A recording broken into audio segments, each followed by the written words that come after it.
ಈ ಅಕ್ರಮ ಬಾಂಗ್ಲಾ ವಲಸಿಗರು ಅಥವಾ ಬೆಂಗಳೂರಲ್ಲಿ ಇರೋರ ಬಗ್ಗೆ 3ನೇ ದಿನದ ಅಭಿಯಾನವನ್ನ ಒಂದಿಷ್ಟು ಚಾನೆಲ್ಗಳೀಗ ಮಾಡ್ತಿರೋಂಥ ಸರ್, ನಮ್ಮ ಚಾನಲ್ ಕೂಡ ಮಾಡ್ತಿದೆ. ಒಂದಿಷ್ಟು ಜನ ಕ್ಯಾಮ್ರಾ ನೋಡಿ ಓಡೋಗ್ತಾರೆ, ಆಮೇಲೆ ಆನ್ ರೆಕಾರ್ಡ್ ಒಪ್ಕೊಳ್ತಾ ಇದ್ದಾರೆ, ನಾವು ಬಾರ್ಡರ್ ಅಲ್ಲಿ ದುಡ್ಡು ಕೊಟ್ಟು ಬಂದಿದೀವಿ, ಏಜೆಂಟ್ಗಳಿಗೆ ದುಡ್ಡು ಕೊಟ್ಟಿದೀವಿ, ನಮ್ಮನ್ನ ಅವರೇ ಡಿಸ್ಟ್ರಿಬ್ಯೂಟ್ ಮಾಡ್ತಾರೆ, ಎಲ್ಲೆಲ್ಲಿ ಇರ್ಬೇಕು ಅಂತ ಅವರೇ ಮನೆಗಳು ಮಾಡಿಕೊಡ್ತಾರೆ. ಇದ್ರ ಬಗ್ಗೆ ಗೃಹ ಇಲಾಖೆ ಯಾವ ತೀರ್ಮಾನ? ಈಗ ನೋಡಿ, ನಾವಂತೂ ಬಹಳ ಕಠಿಣವಾಗಿ ಇದ್ದೇವೆ ಈ ವಿಚಾರದಲ್ಲಿ. ಕೇಂದ್ರ ಸರ್ಕಾರ ಬಾರ್ಡರ್ ನೋಡೋರು ಯಾರು?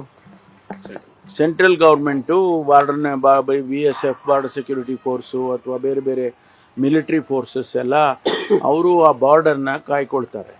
ಅಲ್ಲಿ ಪೋರಸ್ ಆದರೆ, ಅಂದರೆ ಒಳಗಡೆ ಬರೋದಕ್ಕೆ ಅವಕಾಶ ಕೊಟ್ಟರೆ, ಅವರು ಹಣ ಕೊಟ್ಟು ಒಳಗಡೆ ಬರ್ತಾರೆ ಅಂತ ಅಂದರೆ ಅಲ್ಲಿ ಆ ಗಡಿ ಪ್ರದೇಶದಲ್ಲಿ ಸರಿಯಾಗಿ ಕೆಲಸ ಆಗ್ತಾ ಇಲ್ಲ ಅಂತ ಹೇಳಿ ಅನಿಸುತ್ತೆ. ಅದನ್ನು ಕೇಂದ್ರ ಸರ್ಕಾರ, ಡಿಫೆನ್ಸ್ ಮಿನಿಸ್ಟ್ರಿ ಇರ್ಬೋದು ಅಥವಾ ಬೇರೆ ಯಾವುದೇ ಏಜೆನ್ಸಿ ಇರ್ಬೋದು, ಅವರು ಕ್ರಮ ತಗೋಬೇಕು.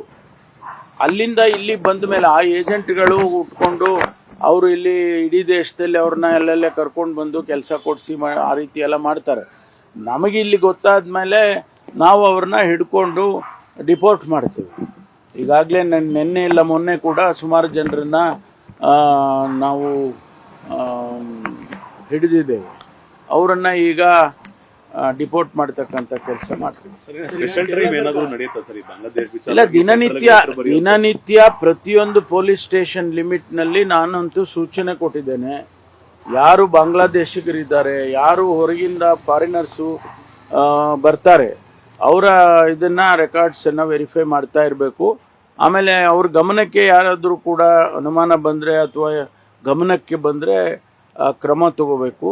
ಯಾರು ಬಾಡಿಗೆ ಕೊಡ್ತಾರೆ, ಮನೆ ಬಾಡಿಗೆಗಳು ಕೊಡ್ತಾರಲ್ಲ, ಈಗ ಭಾಳ ಜನ ಈ ಕಡೆ ಕೊತ್ನೂರು ಆಮೇಲೆ ಲಿಂಗರಾಜಪುರ ಈ ಕಡೆ ಎಲ್ಲ ಆಫ್ರಿಕನ್ ಸ್ಟೂಡೆಂಟ್ಸು ಅಥವಾ ಆಫ್ರಿಕನ್ಸ್ ಇದ್ದಾರೆ.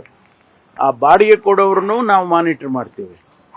ಯಾರ ಹತ್ರ ಅಧಿಕೃತವಾದಂಥ ವೀಸಾ ಇರೋದಿಲ್ಲ, ಎಂಟ್ರಿ ಪರ್ಮಿಟ್ ಇರೋದಿಲ್ಲ, ಅಂಥವರಿಗೆ ನೀವು ಬಾಡಿಗೆ ಕೊಡ್ಕೂಡ್ದು ಅಂತ ಕೂಡ ನಾವು ಸೂಚನೆ ಕೊಟ್ಟಿದ್ದೇವೆ. ಕೊಟ್ಟರೆ ಅವ್ರ ಮೇಲೆ ಅದು ಈಗಾಗಲೇ ಕೇಂದ್ರ ಸರ್ಕಾರದಲ್ಲೇ ಅದು ನಿಯಮಗಳಿದ್ದಾವೆ, ಅದರ ಪ್ರಕಾರ ಕ್ರಮ ತಗೊಂತೀವಿ. ಯಾಕೆಂದರೆ ಬಾಂಗ್ಲಾದೇಶಿಗಳು ಬಂದ ತಕ್ಷಣ ನೀವು ಕೊಟ್ಬಿಟ್ರೆ ಅದು ತಪ್ಪಾಗುತ್ತಲ್ವಾ.